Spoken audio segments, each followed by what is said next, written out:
itong post na to, medyo naantig yung puso ko sa nakita ko dito.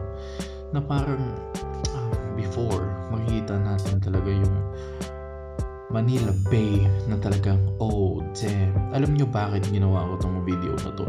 Kasi matagal ko nang plano or gustong mag-fishing sa Manila Bay, pero hindi ko magawa. Yeah, alam nyo na kung bakit. Kasi totoo, nang didiri ako dun sa Manila Bay na puro basura.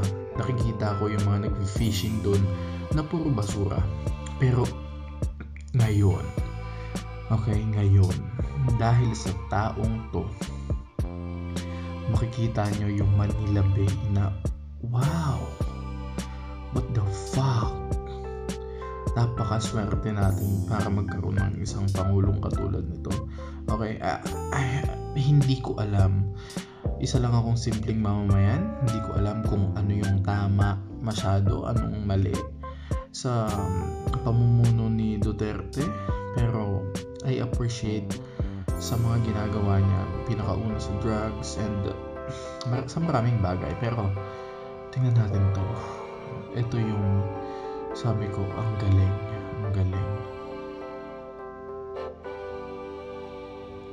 Sobrang galing talaga. Sabi nga ng ABS-CBN, this is the new face of Manila Bay coastline and the Rojas Boulevard following the historic cleanup drive on Sunday that hold tons of garbage, but the DNR warns the toxicity level in Manila Bay remains high and swimming there is not advisable. Photos from Michael Galizo, DZMM. Damn, hindi ko inakala, hindi ko in-expect na magkakaroon ng picture yung Manila Bay na ganito. Ngayon knowing Manila Bay, di ba? Kasi pag pumupunta lang ng MOA, grabe. Pero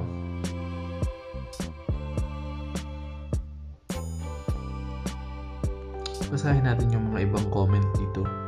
Okay, ito galing kay Mark Joseph Castillo Rodriguez. Buti pa yung Rojas Boulevard, malinis na.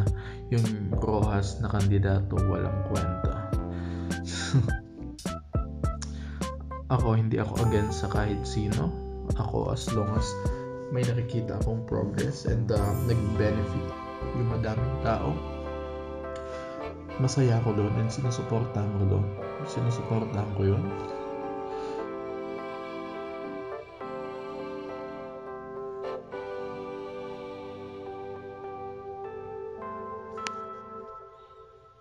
Sabi ni Sofia Day, abay legit nga, Manila Bay at ang ganda mo. God bless and salute all volunteers who joined the Manila Bay cleanup drive. See, kaya naman pala eh. Good job, Team Manila. Lifestyle pack up.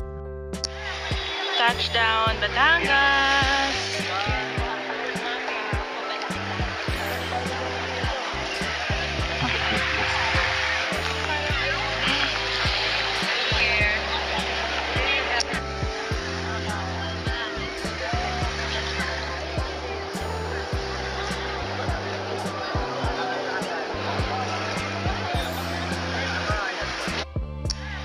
Touchdown, Batangas!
klase or sa ganitong spot nating makikita.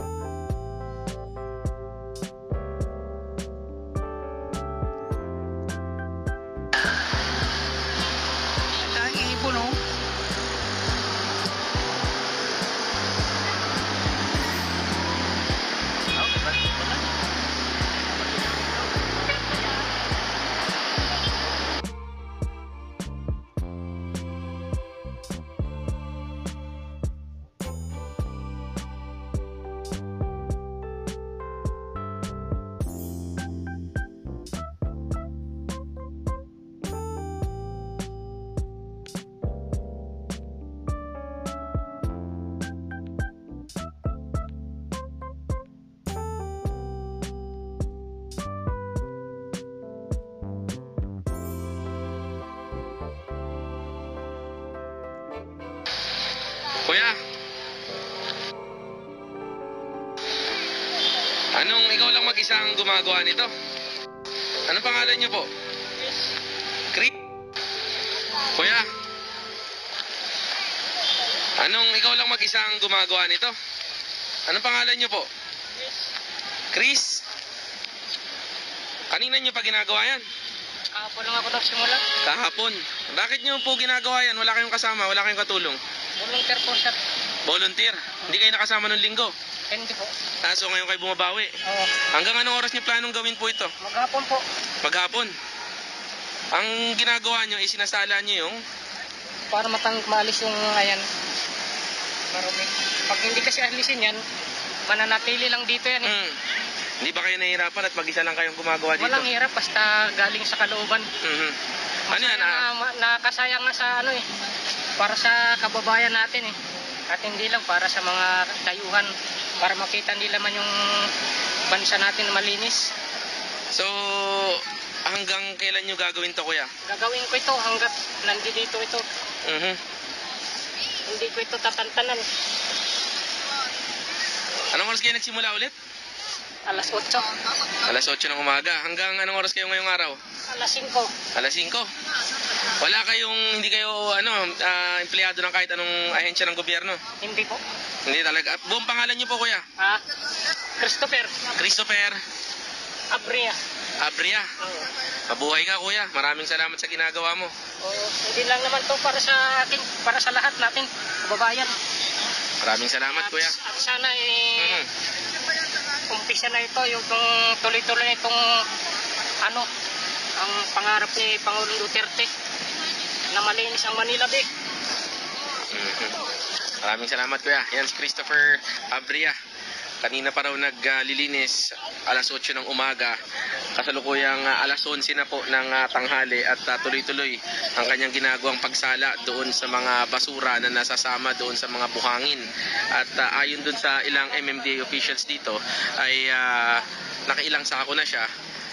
Papansin nyo yung sako na yun at ito ay kanyang natipon at bilib na bilib itong mga MMDA sa ginagawa ni Mr. Christopher Abria. Yan muna ang pinaka-latest update mula pa rin dito sa lungsod ng Maynila, dito sa Manila Bay. Lawrence Tanhoco.